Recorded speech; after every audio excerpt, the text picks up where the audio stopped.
Hello, good morning friends. Today I discuss on nanomaterials. What is nano? You know Tata Nano car. It's a small car. Basically, nano stands for small, dwarf. 1 nanometer is equal to 10 power minus 9 meter. Now the question is, what are nanomaterials? The nanomaterials are the materials which are having a dimension of 10 power minus 9 meter. Now I'll take an example. Here I have a copper slab. Its dimension is in the range of centimeter or inch. This is generally known as a bulk material or a macro material. If I take a very small part of this, say I take a very small part, that part is in the range of 10 power minus 9 meter, then that small part is known as a nano material of this copper. Therefore, for any nano material, the dimension should be in the range of a nanometer. Generally, any material to be called as a nanomaterial, it's at least one of its dimension should be in the range of 1 to 100 nanometer. The question is, why these nanomaterials are so important for us? See, I have a copper slab. I'll take a copper wire. If I measure the electrical conductivity of these two materials, both are made up of a copper, they are having similar electrical conductivity. Now, I'll take a very small part of this. Say that part is in the range of 10 power minus 9 meter. If I measure the electrical conductivity of that small part, a nanomaterial of this copper, its conductivity will not be equal to the conductivity of the copper slab or a copper wire. Thus, the properties of the nanomaterials are different from their bulk counterpart. Therefore, it's very important to study these nanomaterials.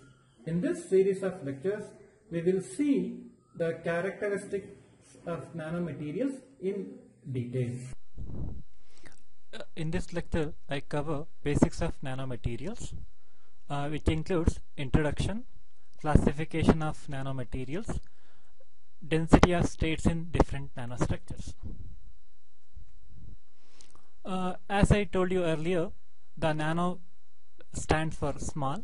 1 nanometer is equal to 10 power minus 9 meter. Nanomaterials are the materials which are having a nanometer dimensions. The fascinating word, the nanotechnology, is a design, characterization, production and application of these nanostructures. The question is, why these nanomaterials are important? As I told you earlier, the different properties of material change at nano-sized material. Why the nanomaterial properties are different from their bulk materials? The answer is quantum size effect. See, in nanomaterial, the size of the material is in the range of the de Broglie wavelength of electron or electron free path in the given material. Therefore, electrons cannot move freely in this nanomaterial. Therefore, the electrons will be confined to certain region. These confined electrons in a nanomaterial is similar to the particle in a potential well, which we discussed in quantum mechanics in detail. You know, the particle confined in a potential well is having discrete energies, and energies of these particles or electrons is given by n square h square divided by 8 ml square equation, where L is the dimension of the potential well in quantum mechanics, but in nanomaterials this L stands for the dimension of the given nanoparticle, that is size of the nanoparticle. Therefore, the size of the particle, that is L, that decides the energy levels in the given particle or a given nanomaterial. Therefore, by engineering or by controlling this L, it is possible to change the property of the nanomaterial of our interest. Okay. Therefore, to understand the properties of nanomaterials, we need to understand quantum mechanics properly.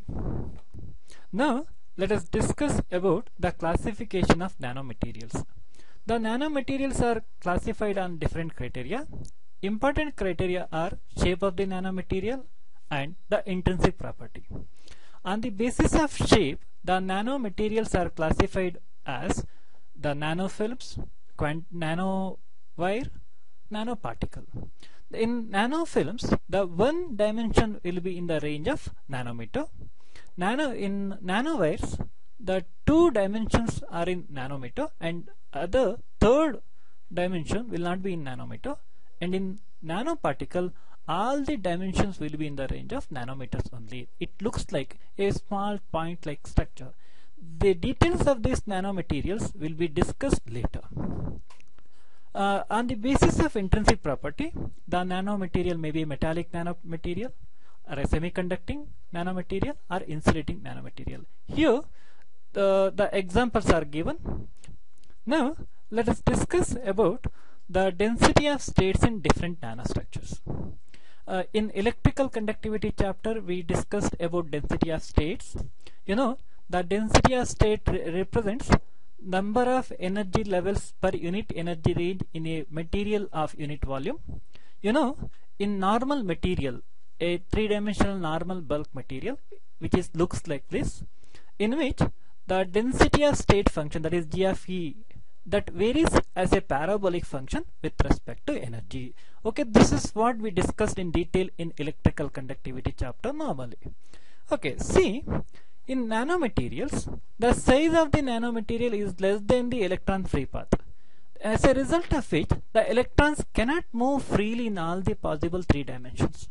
But in normal bulk materials, the electron can move along positive x direction, y direction, z direction as they wish. But in nanomaterial, there will be electron confinement. These electron confinement that drastically changes the density of states in the given material. Now let us see how actually the density of states varies in different nanostructures. Now first let me take the case of nanofilms. These nanofilms are also known as quantum planes or a quantum well structures. In these quantum well structures, one of the dimension will be in the range of 10 power minus 9 meter. Just let us take this case. This is for the one bulk material. I'll take a thin slice of this. Say this is for the thin slice, just like a bread slice I'll take. So you just imagine this slice is having a dimension of 10 power minus 9 meter. That is nanometer. Here in this slice, the electron can move just along this z direction freely, and it can move even in y direction. But it cannot escape out of this. Therefore, it cannot move freely along x direction. Therefore, electrons can easily move only along two dimensions. Therefore, these electrons are known as two-dimensional electron gas. In normal bulk materials, the electrons are generally known as three-dimensional electron gas. Because of the electron confinement, the density of states in these nanofilms changes. If we just take the variation of density of states with energy, it follows step-like function as shown here. Okay, now let us see the nanowires. In nanowires, the two dimensions will be in the range of nanometers. Here, this diagram shows you the structure of nanowire. Here I have a bulk material in which I am taking very thin part of it, thin rod of it. See, this is a nanometer, this is a nanometer, but the third dimension, that is in the range of other than nanometer, it may be in the range of microns, or it may be in the range of millimeter, etc. Okay, therefore in these nanostructures, the electron can easily move in this direction. Electron can move either in this way or it can even move this way, but it cannot go in this way. It is not possible. Okay, even it cannot go in this way. Therefore, the electron just is having a movement along one direction. Therefore, the corresponding electrons are known as one-dimensional electron gas. They are known as the one-dimensional electron gas.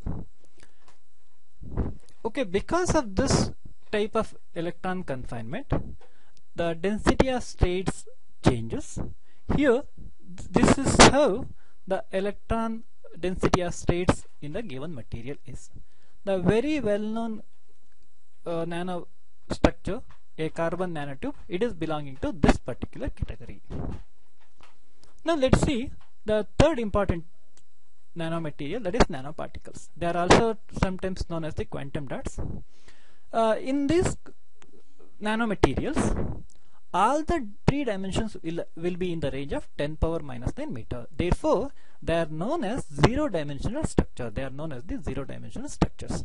Okay, here in this diagram we can clearly see how exactly a nanoparticle is. See, here I have a bulk material. I am taking a very small part of it, that may be a dust of the given material. Here that dust or a point like structure is having a dimension of 10 power minus 9 meter all along XYZ directions. Therefore, this particular region is a one nanoparticle of a given material. Okay, therefore the electrons are confined to a zero dimension in these nanoparticles. Therefore, these in these materials, the electrons are known as the zero dimensional electron gas. Okay, the electrons are known as the zero dimensional electron gas. See, in nanoparticles, the sum of the properties are similar to the atoms. Therefore, these nanoparticles are sometimes also known as the artificial atoms or superatoms. See, here the one advantage is that the property of these nanoparticles or superatoms can be changed by changing the dimension of the given material. Even it may be in a nanometer range. By changing the dimension of this L, it is possible to change the property of the given structure. Therefore, they are also known as the artificial atoms. See, in these nanoparticles, the density of states will be completely discrete. At certain region we have certain electronic levels, after which we don't have any possible levels, and later on again we have certain energy levels. Likewise, the density of states is shown here. The very important property of this nanoparticle is their coloration. See, the smaller nanoparticles usually they do appear blue in color, and larger nanoparticles they appear red in color. This diagram clearly shows the variation of color of the nanoparticles. Here the left one that shows the smaller nanoparticles which appear purple in color. These are representing a larger nanoparticle which are appearing red in color. Therefore, by changing the size of the nanomaterials, it is possible to change their characteristic. The one property here it is clearly visible is their coloration, that is the optical property.